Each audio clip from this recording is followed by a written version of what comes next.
Fala pessoal, tudo bem? Bom também.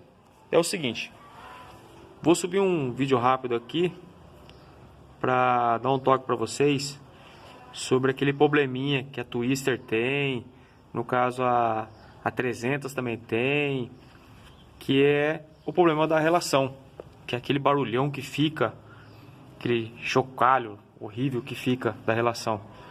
Então o que foi feito para resolver o problema aqui? Simples. Foi retirado, deixa eu virar um pouquinho. Foi retirado aquela chapinha que fica aqui, ó, que é aquela proteção que para mim não serve para porcaria nenhuma. Foi retirada aquela chapinha e eu fiz um teste com ela, já rodei bastante com ela, né? Fui recentemente para Campo Verde, saí aqui de Limeira, mais de 200 km de ida, rodei aí 500 km no dia, tranquilo, de boa, não teve aquele barulheira, aquele negocinho chato, e resolveu. Outra coisa também que ajudou pra caramba foi um teste que eu fiz, já tinha feito antes, e fiz um teste mais extremo sobre a lubrificação da corrente, que ajuda bastante. O que eu usei? Usei um produto que é usado em aditivo para óleo de motor. Então vou pegar um aqui, não estou fazendo propaganda nem nada, vou até tampar a marca aqui. Esse carinha aqui, ó, ele é grosso, viscoso, entendeu?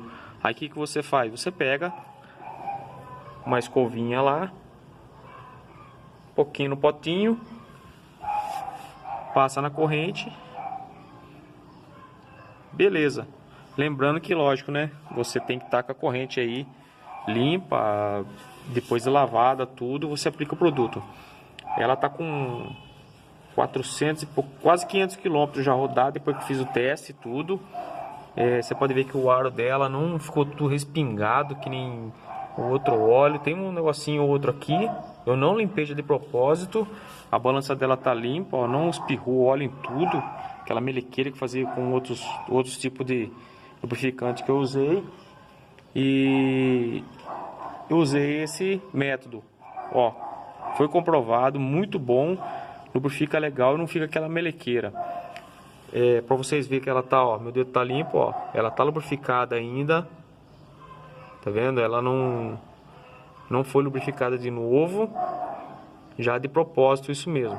Então você, se você quiser usar aí, fazer um teste, faz o teste nela aí e depois comenta se você gostou, não gostou, se resolveu o problema aí da corrente. Lembrando que com certeza vai ter algum comentário aí, mas se tirar essa proteção é perigoso, se a corrente escapar. Não escapa. Não escapa, você mantendo aí a distância certa do fabricante, lubrificação, a corrente apertada, tudo certinho aí na limitação dela, pode dar tranquilo. Já tive moto de cilindrada mais alta, já rodei muito, teve motos que acompanhou aí na viagem aí pra lá, motos de alta cilindrada não tem essa proteção. Já tive moto pequena também, não tinha proteção e nunca tive problema, beleza? Então só um toque rápido aí para quem quiser e pode fazer o teste aí, depois posta, beleza? Um abraço, até mais.